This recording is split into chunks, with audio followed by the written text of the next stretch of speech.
अस्सलामुअलैकुम, मैं हूं दानिश नईम अब्बासी। बात करूंगा आज सबसे पहले नजम सिटी की प्रेस कॉन्फ्रेंस के हवाले से, क्योंकि बड़े इंपॉर्टेंट कुछ ऐसे पॉइंट्स हैं कि जहां पर डिबेट बनती है, जहां पर बात बनती है। सबसे पहले नजम सिटी साहब ने जो कहा कि 4 फरवरी को अब एशियन क्रिकेट काउंसिल का इजलास जो है वो बुलाया गया उनकी एफर्ट्स की वजह से। और यहाँ पर एक अच्छी पॉजिटिव साइन ये है कि उन्होंने बातों को रिवील नहीं किया कि वो क्या बातें करने के लिए जा रहे हैं, क्योंकि ऐसा होता है अगर आप पहले से अपने प्लान्स बता दें, आप पहले से बातें बता दें, तो ऑपोजिशन है वो कोई भी तैयारी कर सकती है और उस पर कोई भी बात कर सकती है। अच्छा ये होता है उनके सामने आप बिल्कुल ऐसे जाएं जो आपकी बातें सरप्राइज कर दें। लेकिन एक बात जो मैंने नोट की है नजम सिटी की बात से, जिससे बड़ा अंदाजा हो रहा है इस बात को लेकर कि वो फाइट यही करेंगे कि पाकिस्तान में एशिया कप होना है। जो उन्होंने एक बात की, जब वहां पर उनसे एक सवाल हुआ कि इंडिया पाकिस्तान के मैचेस होने चाहिए, तो उन्होंने जवाब में कहा, देखें जी, हम वहां जाने को तैयार है लेकिन इंडिया यहां पर नहीं आ रहा है, यानी कि इंडियन गवर्नमेंट की अगर बात करते हैं। उन्होंने कहा कि जाहिर सी बात है कि यहां पर फिर एशिया कप भी है, फिर यहां पर चैंपियंस ट्रॉफी भी है, वो तमाम तर फैसले अफेक्ट करेंगे पाकिस्तान को। तो इस बात से अंदाजा लगाया जा सकता है कि वो बड़ा सख्त मौका वहां पर अपनाएंगे और मेरा नहीं ख्याल कि वो बीच का कोई रास्ता इख्तियार करेंगे, और ऐसा कोई मौका है भी नहीं कि पाकिस्तान जो है इस पर कोई उनके मौकफ पे डट जाए एशियन क्रिकेट काउंसिल के कि पाकिस्तान से बाहर एशिया कप होना चाहिए। तो ये बात तो बड़ी क्लियर यहां पर नजर आती है।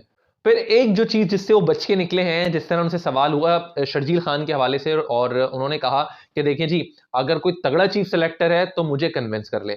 यानी शाहिद खान आफरीदी तगड़े चीफ सेलेक्टर नहीं है, उनका कहने का मकसद ये था। शाहिद खान आफरीदी तगड़े चीफ सेलेक्टर नहीं है, आपको ऐसा लगता है? मुझे नहीं लगता। शाहिद खान आफरीदी ने एज ए चेयरमैन, भाई एक पॉलिसी बात है कि उनको फॉर एग्जांपल निजाम सिटी की तरफ से अगर एक क्लियरेंस नहीं मिली है तो उन्होंने उनको शर्जील खान को सिलेक्ट नहीं किया।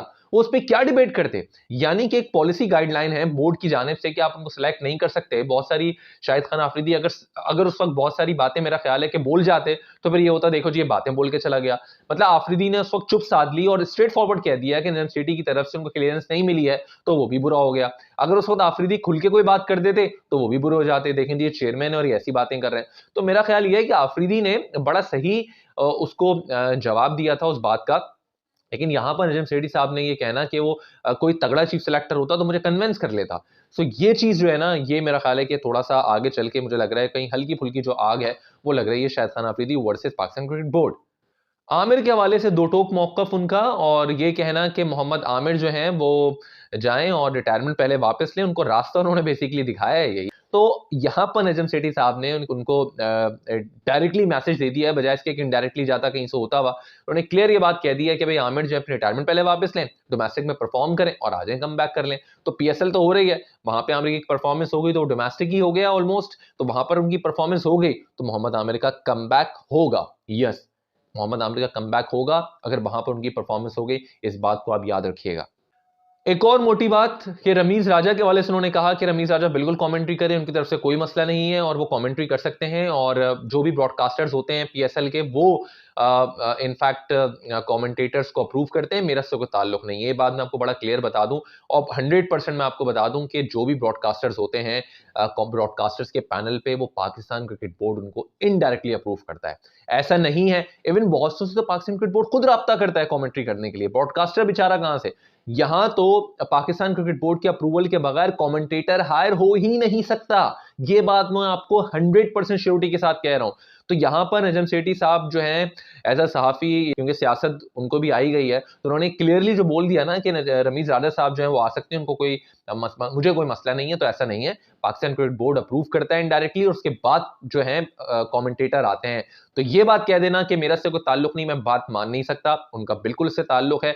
लेकिन रमीज राजा साहब जो है, मुझे ऐसा लगता है, मेरे अपने एनालिसिस है कि उनका कमबैक हो जाएगा, और पीएसएल में चांसेस हैं उनके कमबैक होने के, लेकिन बहुत कम है। लेकिन आगे जो एशिया कप होना है या फिर वर्ल्ड कप होना है, उसमें तो उनका कमबैक हो जाएगा। इंटरनेशनल सीरीज उनको कोई मिलेगी या फिर कोई पाकिस्तान की एक अवे सीरीज मिलेगी जिससे वो कमबैक कर जाएंगे, और एज अ कमेंटेटर उनका कमबैक हो जाएगा। सब कुछ शुरू हो गया, यूट्यूब भी शुरू कर लिया हल्का हाथ रख के, तो यहां पर कमबैक हो जाएगा रमीज राजा का, मुझे ऐसा लगता है।